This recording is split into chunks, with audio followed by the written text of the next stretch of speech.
welcome to Anewyoricanthing Kitchen. Today we're going to be making Escabeche de Guineo. So good. I should make this more often because it's quite delicious. So I have 2 pounds of guineo, which let's not confuse this with bananas that happen to be green. These are actual cooking bananas. You find them at mostly Spanish markets. Maybe the regular supermarket has it. I'm not sure, but they are called cooking bananas. We're going to use a white onion, 2 cloves of garlic, a 1/4 cup of white vinegar. Some people use apple cider vinegar. It just depends on what region you come from in Puerto Rico, to be honest. And then we also use olive oil. Super simple dish, fantastic to use and make the night before. Obviously it's vegetarian friendly, which is nice. And then you're also going to need some bay leaves and a sprinkle of oregano. First things first is we want to boil your guineos. So I'm just going to go ahead, and what you want to do is cut the tips of these. Okay. And what I like to do is I like to score. Don't go too deep because you don't want it to break when you're boiling them. So you just want to score them a little bit, plus it's easier to peel them when they are cooked. Okay, see how just very lightly you want to do that. So I cut my guineos and I scored them, as you can see, and we're going to add it to a pot of water because we want to boil this until they're soft. So I'm going to add my guineo.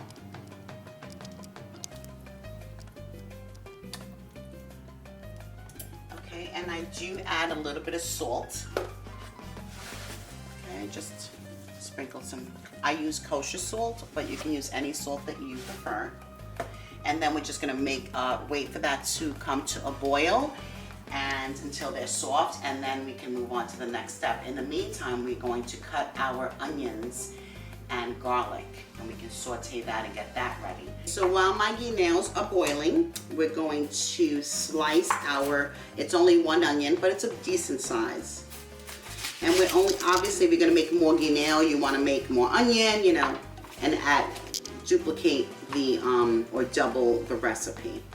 But we're only making about 6 guineo, which is going to make a lot, actually. Let's pull the skin off. There we go. So what you wanna do is you wanna slice your onion nice and thin. See how thin that is?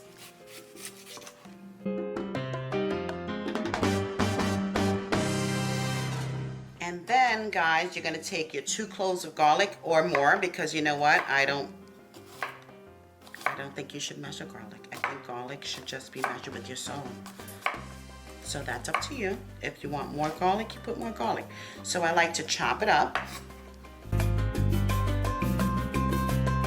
Beautiful, wonderful, easy dish.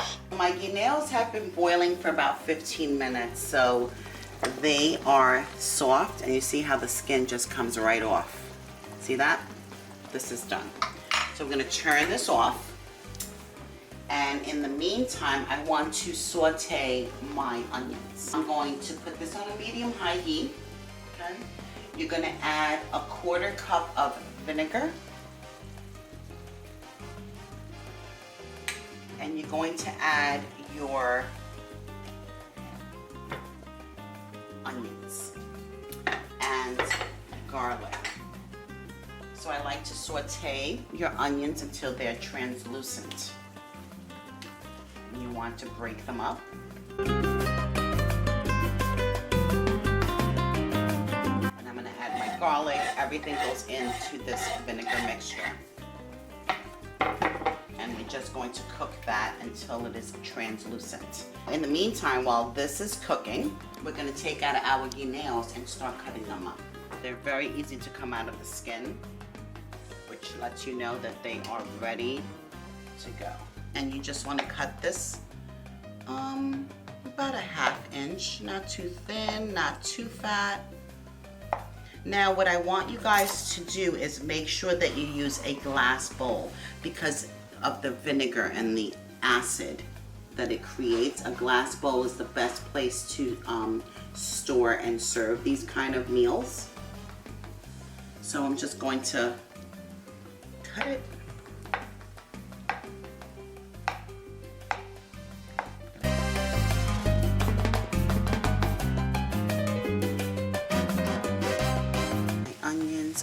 sauteing in this vinegar. Now, I didn't mention olives. I like olives, but a lot of people don't. So you don't have to add olives to this recipe. That's clearly up to you. You know what? I did do a 1/4 cup of vinegar, but I'm going to add actually I'm going to add another 1/4 cup because the vinegar is not enough for the amount of onions we're doing. I don't normally measure. I just do by eye. So this is a learning curve for me as well, guys. See, the onions are still not translucent, and that's what you want. So my onions are exactly the way I want them, okay? And I'm going to add this to my Guineos. Make sure you get all that garlic and goodness in there. What I like to do is I like to add some bay leaves, olive oil. So the olive oil is gonna be to your liking. Now, side note, olive oil. When you buy olive oil, it should be simply from one region because the quality of the olive oil is better when it's only from one region. It'll say it on the labels, so be mindful of that when you're buying olive oil. It just tastes better. It's much pure. This one I actually bought is from Greece, but it's only from Greece. So you can buy Italy, Portugal. It really doesn't matter as long as it's from one region. So I'm gonna mix this up. I'm going to add oregano. Now I only add a pinch, and I like to crush it between my fingers because you don't want it to be too much. Okay, so we're just gonna add a little bit of that. I do like olives, so I have the stuffed queen ones, which are really big, but you can use the little ones, you know, whatever you like. Now, I like to also use the juice from the olives. It just adds a nice little zing to it. So it's up to you how many olives you want. No olives, completely up to you. It's your recipe. So we're just going to mix that up, and you're going to cover and refrigerate for an hour and then serve. Again, very good the next day. So if you want to make this ahead, if you're having, you know, a party or anything like that, you can definitely make this ahead. Oh my God. And then you're going to add a little bit of salt and pepper to your liking, and voila. Thank you guys for watching, and make sure to follow and like my channel. Thank you for joining me today at Anewyoricanthing Kitchen. Bye.